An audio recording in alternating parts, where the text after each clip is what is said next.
everyone, that was a shot of the 2023 eclipse on October 14th that I shot outside Boulder, Utah. I'm not able to be in the location of the 2024 eclipse, but I might be able to give you a few pointers if you want to film it or just enjoy it in general. There's a lot of information out there about how to photograph an eclipse, but there's not a lot of information about how to film an eclipse. I think photography's stupid, so I'm not going to talk about that. I'm just kidding. Photography's not stupid, just the people that do photography. I'm just kidding.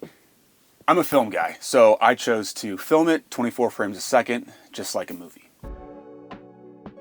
This video is split up into three main parts. Number one, we have the preparation. Number two, we have equipment and settings. And number three, we have the actual filming. Preparation. This is by far the most basic information, but you do not want to overlook this. You want to know exactly where you need to be, when you need to be there, before it's actually happening. Of course, you want to know the time the totality starts, but more important than that, you need to know when the partial eclipse begins, because the partial eclipse is occurring for far longer duration before the totality even starts. And this window, this short window of the partial eclipse, is your opportunity to dial in your camera settings. And of course, you want to know the exact location of the sun, where it will be in the sky when the eclipse occurs. There's lots of apps for this. I use an app called Sunseeker. It is a paid app, but I'm not affiliated with them in any way. I won't receive any money. I just think it's a great app and it works really well. I use it a lot for filming when I'm in buildings or cities and certain locations when I need to use the sun. It also provides valuable information like sunrise times and sunset times for every single day throughout the year. Some other things to think about. A lot of people are going to be congregating in areas that are very easy to get to. That is not advantageous for somebody trying to set up a camera with a tripod. You might need to think about parking. You might need to think about hiking or walking. A little bit of extra effort will go a long way here. Equipment and settings. I used a Canon C70 attached to an EF 100-400, mounted on a very burly tripod with a monitor. Here's a photo I took of my monitor that shows you the settings that I had. 10 stops of ND, f/22, ISO 800 at 24 frames. Now, if you know camera settings, this should look a little bit alarming to you. These are not settings we normally use, but we also do not normally point our cameras directly at the sun with the intent of filming the sun. So we're going to need to use settings that we don't normally use. Regarding the 24 frames, I intentionally chose to not do a time lapse or use a photo mode for this eclipse. I was concerned that creating a time lapse was going to give me too little footage to use. And at the time I wasn't exactly sure how I was going to use the footage or how I was going to present the image of the eclipse.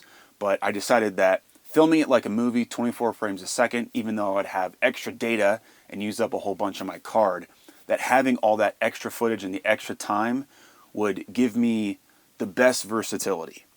And I can tell you that I do know where I'm going to put this footage.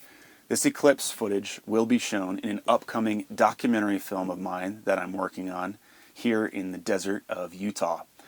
So if you want to know more about that, hit subscribe. The Canon C70, this camera has done me very well for the past several years. One of the main reasons I bought it, I love that it has internal ND filters.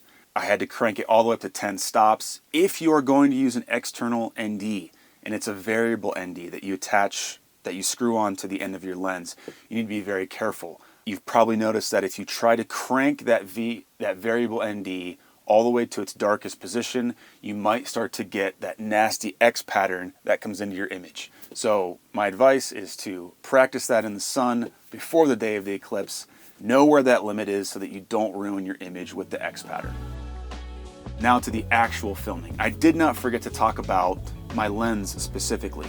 And this is where it gets a little bit tricky because preference plays a large role in this decision. This shot is at 227 millimeters on a crop sensor. If you decide to shoot wider, say 85 millimeters, 100, 135, I can guarantee you that your process will be easier and less stressful than what I did. However, with a wider focal length, you may not produce as much of a profound image. My personal goal with this was to have as tight of a shot as possible on the eclipse while capturing the moment totality started all the way to the time totality completed without having to move my frame.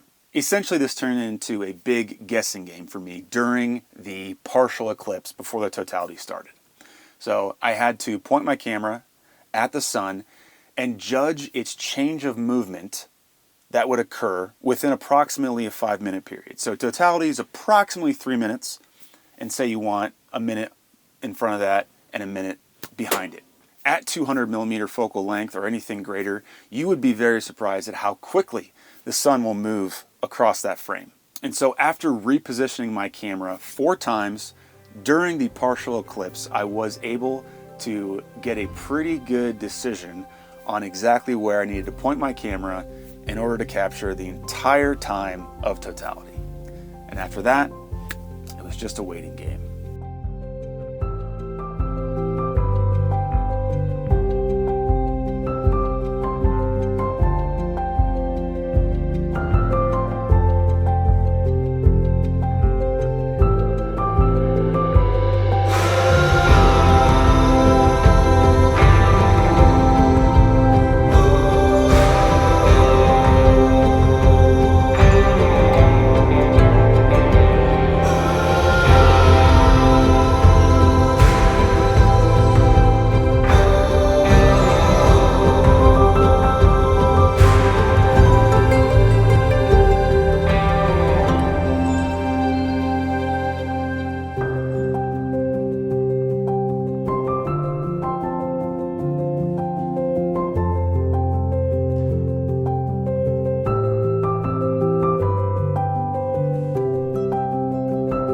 Bonus round, you didn't even know you were going to get this.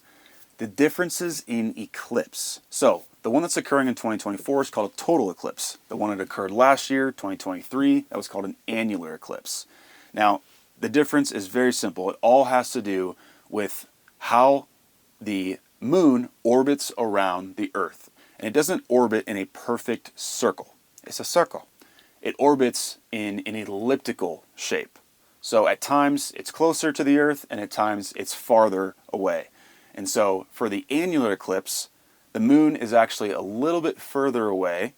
And what that does is it appears smaller, meaning it does not have the surface area to cover the entire sun. For the total eclipse, the moon is a little bit closer to the Earth, making it appear larger, giving it enough surface area that it can totally block out the sun. So, hope this helps. Go out there, enjoy the eclipse, and have a great time. I'll see you in the next one.